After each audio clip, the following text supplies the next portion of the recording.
سب سے پہلا قاتل اور مقتول۔ روئے زمین پر سب سے پہلا قاتل قابیل اور سب سے پہلا مقتول حابیل ہے۔ قابیل و حابیل یہ دونوں حضرت آدم علیہ السلام کے فرزند ہیں۔ ان دونوں کا واقعہ یہ ہے کہ حضرت حوا کے ہر حمل میں ایک لڑکا اور ایک لڑکی پیدا ہوتے، اور ایک حمل کے لڑکے کا دوسرے حمل کی لڑکی سے نکاح کیا جاتا تھا۔ اس دستور کے مطابق حضرت آدم علیہ السلام نے قابیل کا نکاح لیوزا سے جو حابیل کے ساتھ پیدا ہوئی تھی، اور حابیل کا نکاح اکلیمہ سے جو قابیل کے ساتھ پیدا ہوئی تھی کرنا چاہا، مگر قابیل اس پر راضی نہ ہوا، بلکہ چونکہ اکلیمہ زیادہ خوبصورت تھی اس لیے وہ اس کا طلبگار ہوا۔ حضرت آدم علیہ السلام نے اس کو سمجھایا کہ چونکہ اکلیمہ تیرے ساتھ پیدا ہوئی ہے اس لیے وہ تیری بہن ہے، اس کے ساتھ تیرا نکاح نہیں ہو سکتا، مگر قابیل اپنی ضد پر اڑا رہا۔ بالآخر حضرت آدم علیہ السلام نے یہ حکم دیا کہ تم دونوں اپنی اپنی قربانیاں خداوند تعالیٰ کے دربار میں پیش کرو۔ جس کی قربانی مقبول ہوگی وہی اکلیمہ کا حقدار ہوگا۔ اس زمانے میں قربانی کی مقبولیت کی یہ نشانی تھی کہ آسمان سے ایک آگ اتر کر اس کو کھا لیا کرتی تھی۔ چنانچہ قابیل نے گیہوں کی کچھ بال اور حابیل نے ایک بکری قربانی کے لیے پیش کی۔ آسمانی آگ نے حابیل کی قربانی کو کھا لیا اور قابیل کے گیہوں کو چھوڑ دیا۔ اس بات پر قابیل کے دل میں بغض و حسد پیدا ہو گیا اور اس نے حابیل کو قتل کر دینے کی ٹھان لی، اور حابیل سے کہہ دیا کہ میں تجھ کو ضرور قتل کر دوں گا۔ حابیل نے کہا کہ قربانی قبول کرنا تو اللہ تبارک و تعالیٰ کا کام ہے، اور وہ متقی بندوں کی ہی قربانی قبول کرتا ہے۔ اگر تو متقی ہوتا تو ضرور تیری قربانی قبول ہوتی۔ ساتھ ہی حابیل نے یہ بھی کہہ دیا کہ اگر تو میرے قتل کے لیے ہاتھ بڑھائے گا تو میں تجھ پر اپنا ہاتھ نہیں اٹھاؤں گا، کیونکہ میں اللہ تبارک و تعالیٰ سے ڈرتا ہوں۔ میں یہ چاہتا ہوں کہ میرا اور تیرا گناہ دونوں تیرے ہی پلے پڑیں اور تو دوزخی ہو جائے، کیونکہ بے انصافوں کی یہی سزا ہے۔ پھر قابیل نے اپنے بھائی حابیل کو قتل کر دیا۔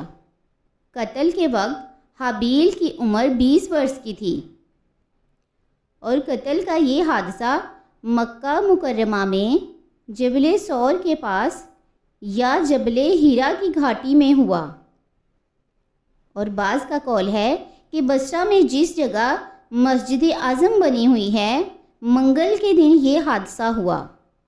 روایت ہے کہ جب حابیل قتل ہو گئے تو 7 دنوں تک زمین میں زلزلہ رہا، اور وحوش و طیور درندوں میں اضطراب اور بے چینی پھیل گئی، اور قابیل جو بہت ہی گورا اور خوبصورت تھا، بھائی کا خون بہاتے ہی اس کا چہرہ بالکل کالا اور بدصورت ہو گیا، اور حضرت آدم علیہ السلام کو بے حد رنج و قلق ہوا، یہاں تک کہ حابیل کے رنج و غم میں 100 برس تک کبھی آپ کو ہنسی نہیں آئی، اور سریانی زبان میں آپ نے حابیل کا مرثیہ کہا، جس کا عربی اشعار میں ترجمہ یہ ہے۔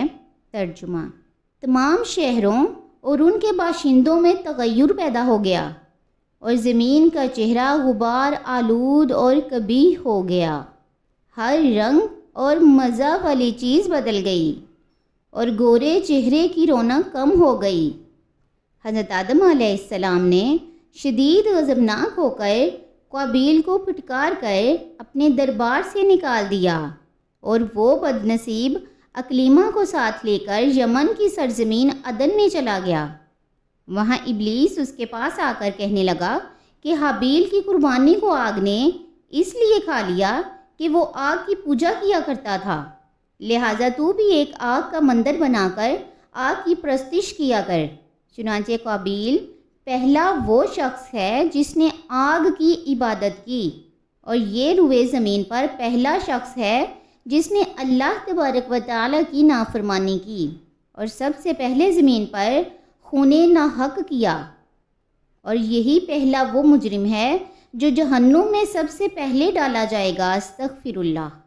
اور حدیث شریف میں ہے کہ روئے زمین پر قیامت تک جو بھی خون بہائے گا جو کہ ناحق ہوگا، قابیل اس میں حصہ دار ہوگا، کیونکہ اسی نے سب سے پہلے قتل کا دستور نکالا۔ اور قابیل کا انجام یہ ہوا کہ اس کے ایک لڑکے نے جو کہ اندھا تھا اس کو ایک پتھر مار کر قتل کر دیا، اور یہ بدبخت نبی زادہ ہونے کے باوجود آگ کی پرستش کرتے ہوئے کفر و شرک کی حالت میں اپنے لڑکے ہی کے ہاتھوں مارا گیا۔ حابیل کے قتل ہو جانے کے 5 برس بعد حضرت شیث علیہ السلام پیدا ہوئے، جبکہ حضرت آدم علیہ السلام کی عمر شریف 130 برس کی ہو چکی تھی۔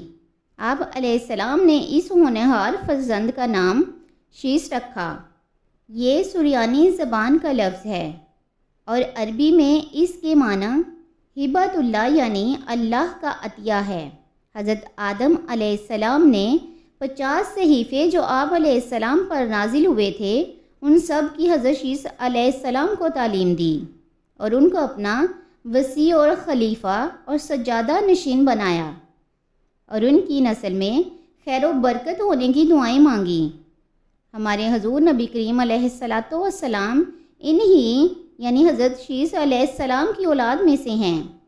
اس واقعہ کو قرآن کریم میں اللہ تبارک و تعالیٰ نے اس طرح بیان فرمایا ہے کہ ترجمہ: اور اے پیغمبر انہیں پڑھ کر سناؤ آدم کے دونوں بیٹوں کی سچی خبر۔ جب دونوں نے ایک ایک قربانی پیش کی تو ایک کی قبول ہوئی اور دوسرے کی نا قبول ہوئی، تو وہ بولا میں تجھے قتل کر دوں گا، تو دوسرے نے کہا کہ اللہ اس کی قبول فرماتا ہے جو متقی ہو۔ اگر تو مجھے قتل کرنے کے لیے اپنا ہاتھ بڑھائے گا تو میں اپنا ہاتھ تجھ پر نہ بڑھاؤں گا۔ میں خدا سے ڈرتا ہوں، میں تو یہ چاہتا ہوں کہ میرا اور تیرا گناہ دونوں تیرے ہی پلے پڑیں۔ تو اس کے نفس نے اس کو بھائی کے قتل کی رغبت دلائی، تو وہ اس کو قتل کر کے نقصان اٹھانے والوں میں سے ہو گیا۔ سورہ مائدہ رکوع نمبر 5 پارہ نمبر 6۔ درس ہدایت: اس واقعہ سے چند ہدایتوں کے سبق ملتے ہیں۔ نمبر 1، دنیا میں سب سے پہلا جو قتل اور خون ناحق ہوا وہ ایک عورت کے معاملہ میں ہوا، لہٰذا سب کو اللہ تبارک و تعالیٰ سے پناہ مانگنی چاہیے کہ وہ شیطانی حربوں اور شیطانی ہیلوں سے سب مسلمانوں کو محفوظ رکھے۔ نمبر 2، قابیل نے جذبہ حسد میں گرفتار ہو کر اپنے بھائی کو قتل کر دیا۔ اسے معلوم ہوا کہ حسد انسان کی کتنی بری اور خطرناک قلبی بیماری ہے، اس لیے قرآن مجید میں من شر حاسد اذا حسد فرما کر حکم دیا گیا کہ حاسد کے حسد سے خدا کی پناہ مانگتے رہو۔ نمبر 3، خون ناحق کتنا بڑا جرم عظیم ہے کہ اس جرم کی وجہ سے ایک نبی کا فرزند اپنے باپ حضرت آدم علیہ السلام کے دربار سے راندہ درگاہ ہو کر کفر و شرک میں مبتلا ہو کر مر گیا، اور قیامت تک ہونے والا ہر خون ناحق جس میں وہ حصہ دار بن کر عذاب جہنم میں گرفتار رہے گا۔ نمبر 4، اس سے معلوم ہوا کہ جو شخص کوئی برا طریقہ ایجاد کرے تو قیامت تک جتنے لوگ اس برے طریقے پر عمل کریں گے سب کے گناہ میں وہ برابر کے شریک اور حصہ دار ہوں گے۔ نمبر 5، اس سے یہ بھی معلوم ہوا کہ نیکوں کی اولاد کا نیک ہونا کوئی ضروری نہیں ہے، نیکوں کی اولاد بری بھی ہو سکتی ہے، کیونکہ حضرت آدم علیہ السلام اللہ تبارک و تعالیٰ کے مقدس نبی اور صفی اللہ ہیں، مگر ان کا بیٹا قابیل کتنا خراب ہوا وہ سب اس واقعے میں موجود ہے۔ اللہ تبارک و تعالیٰ سب مسلمانوں کو راہ راست پر چلنے کی توفیق عطا فرمائے، آمین۔